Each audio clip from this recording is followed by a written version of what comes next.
बिस्मिल्लाहिर्रहमानिर्रहीम। फैक्टिकल के मुअज़्ज़ज़ नाज़रीन को अस्सलामु अलैकुम। नाज़रीन मोहतरम, किसी भी शख्स की फ़ितरत और उसमें छुपे जौहर को जानने के लिए आपको गैर मुतवक्को हालत में उससे वाकिफ़ होना होगा।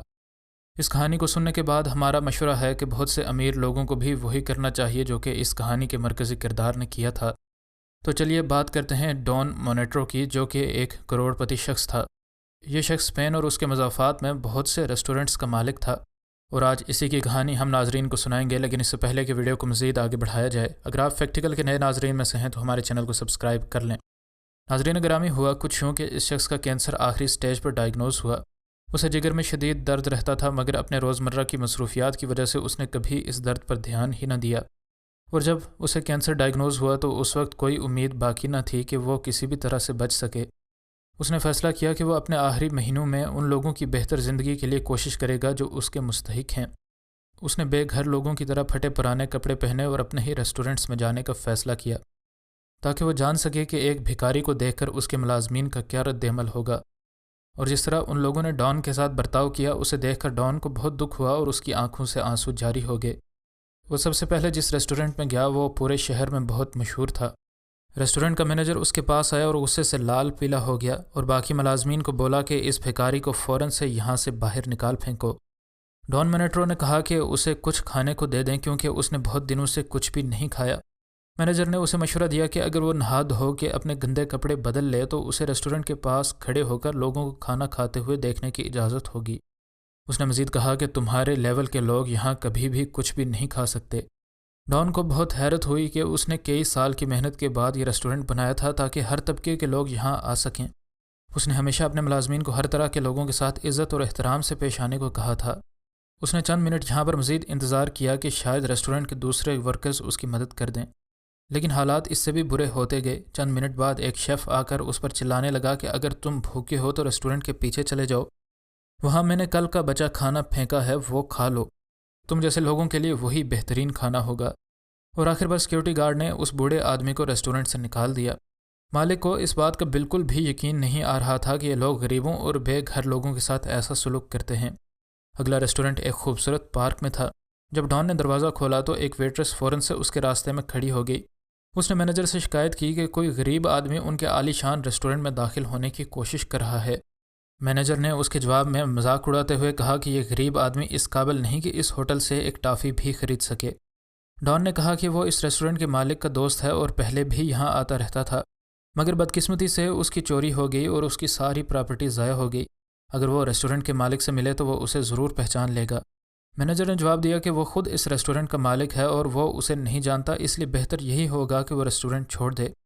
डॉन भिखारी का भेस बदलने पर मज़ीद अफसरदा हो गया। उसे समझ आ गई कि उसके मुलाजमीन सब भिखारियों के साथ ऐसा ही बर्ताव करते होंगे। वो काफ़ी देर गलियों में घूमता रहा और सोचता रहा कि उसकी मैनेजमेंट में कहाँ कोई कमी रह गई, जिसकी वजह से उसके मुलाजमीन में इस कदर गुरूर आ गया है। आखिरकार वो अपने सबसे पुराने रेस्टोरेंट गया, जहाँ उसका दोस्त रोसियो उसके असिस्टेंट के तौर पर काम करता था। रेस्टोरेंट के अंदर बहुत से लोग थे, मगर डॉन जानबूझकर उस तरफ गया जहाँ रोसियो खड़ा था। उसने रोसियो से कहा कि मैं भूखा हूँ, बमेहरबानी मुझे खाने को कुछ दे दें। रोसियो उसकी तरफ गौर से देखने लगा तो डॉन को शक हुआ कि शायद वो उसे पहचान जाएगा, लेकिन ऐसा कुछ न हुआ। उसने कहा कि ये कोई ऐसी जगह नहीं जहाँ जो चाहे आकर खाना मांगे। बेहतर यही है कि तुम यहाँ से चले जाओ, वरना मुझे धक्के मारकर तुम्हें बाहर निकालना पड़ेगा। यहाँ अमीर लोग आते हैं, गरीब और मशकूक लोग हमारे साथ नहीं खाना खा सकते। तुम कैसे कह सकते हो कि एक अमीर आदमी थे और सब कुछ तुम्हारा चोरी हो गया। रोसियो आहिस्ता से डॉन के पास आया और कहा कि मैंने इस रेस्टोरेंट को बनाने में बहुत सा पैसा लगाया है। अगर मैं यहाँ ना होता तो बेवकूफ़ मालिक इस रेस्टोरेंट को कब से खो चुका होता, जिसे गरीबों को खाना खिलाने का बहुत शौक़ है। मगर जल्द ही वो कैंसर से मर जाएगा और यह सब कुछ सिर्फ मेरा होगा। डॉन को इतना दुख हुआ कि उसने फ़ौरन से वो होटल छोड़ दिया। रोज़िया वो आदमी था जिस पर वो सबसे ज़्यादा यकीन करता था। वहाँ से निकलने के बाद डॉन ने अपने दूसरे होटल्स का भी जायज़ा लेने का सोचा और वो हैरान था कि हर तरफ यही सूरत हाल थी। आखिरी रेस्टोरेंट शहर के करीब ही था, जिसके इर्द गिर्द खूबसूरत सब्ज़ घास और एक झील भी मौजूद थी, जिसकी वजह से वहाँ रश भी बहुत ज़्यादा था। डॉन को यकीन था कि बाकी होटल्स की तरह यहाँ भी उसके साथ कुछ अच्छा सलूक नहीं होगा, मगर जब वो गेट से दाखिल हुआ तो एक सिक्योरिटी गार्ड ने उसका इस्तकबाल किया। डॉन ने खाने के लिए कुछ मांगा और दिल ही दिल में तैयारी भी कर रहा था कि अभी कोई ना कोई उसे होटल से धक्के देकर बाहर निकाल देगा। मगर इस होटल के मैनेजर ने बहुत नरमी से उसे पूछा कि मैं आपकी क्या मदद कर सकता हूँ। ڈان نے اسے بتایا کہ کیسے اسے ہر ہوٹل سے بے عزت کر کے نکالا گیا ہے۔ مینیجر نے اسے کافی ہمدردانہ لہجے میں کہا کہ آپ کھانا شروع ہونے کا تھوڑا انتظار کریں۔ لہٰذا ڈان باہر بیٹھ کر انتظار کرنے لگا اور وہاں بیٹھے بیٹھے اسے 1 گھنٹہ اور 30 منٹ ہو گئے۔ اسے سمجھ آ گئی کہ مینیجر نے اسے نرمی سے کک آؤٹ کرنے کی کوشش کی ہے، اس لیے وہ اٹھ کر جانے لگا۔ مینیجر نے اسے جاتا دیکھ لیا اور روک کر اندر آنے کو کہا۔ ہوٹل میں ایک کونے پر ایک میز پر ہر طرح کا کھانا رکھا گیا تھا اور ڈان جو اس وقت ایک بے گھر شخص کی حالت میں تھا وہاں بیٹھ گیا اور ہوٹل کا مینیجر بھی اس کے ساتھ بیٹھ گیا اور اسے اپنی کہانی سنانے لگا۔ اس نے بتایا کہ میرا نام مٹیو ہے، مجھے یہاں کام کرتے ہوئے 1 سال ہوا ہے، میں ایک کامیاب بزنس مین تھا۔ ایک دن میری کار کا ایکسیڈنٹ ہو گیا جس میں میں نے سب کچھ کھو دیا۔ میں نے اپنی ساری جمع پونجی بیوی کے علاج پر لگا دی مگر ڈاکٹرز اسے نہ بچا سکے۔ اس کے بعد میں نے شراب پینی شروع کر دی۔ ایک دن میں اس ہوٹل میں آیا اور کھانے کے لیے کچھ مانگا۔ اس ہوٹل کے مالک نے مجھے کام پر رکھ لیا اور زندگی کی طرف واپس آنے میں میری مدد کی۔ ڈان کو یہ بات بالکل یاد تھی جو وہ مینیجر اسے بتا رہا تھا۔ مینیجر نے اس بے گھر شخص کو بھی ہوٹل میں کام کرنے کے لیے دعوت دی۔ اگلے دن ڈان نے اپنے تمام ہوٹل والوں کی ایک میٹنگ بلائی۔ جب وہ پھٹے پرانے کپڑوں میں اندر داخل ہوا تو ہر کوئی اسے دیکھ کر حیران بھی ہوا اور آپس میں سرگوشیاں کرنے لگا۔ وہ کچن کی طرف گیا اور مینیجر کو کہا کہ جب سب چلے جائیں تو مجھے ملنا۔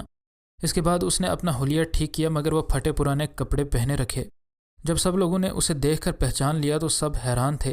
خیر اس نے اپنا فیصلہ سنایا کہ میں مٹیو کے علاوہ نوکری سے تمام مینیجرز کو فارغ کرتا ہوں، مجھے ایسے بے رحم لوگوں کی کوئی ضرورت نہیں ہے۔ مٹیو کو باقی تمام ہوٹلز کا مینیجر بنا دیا گیا۔ اس نے کہا کہ میری کوئی فیملی نہیں ہے اور میں اپنے ورکرز کو ہی اپنی فیملی مانتا ہوں، جانے والوں کے لیے میری دعائیں اور اچھی خواہشات ہیں۔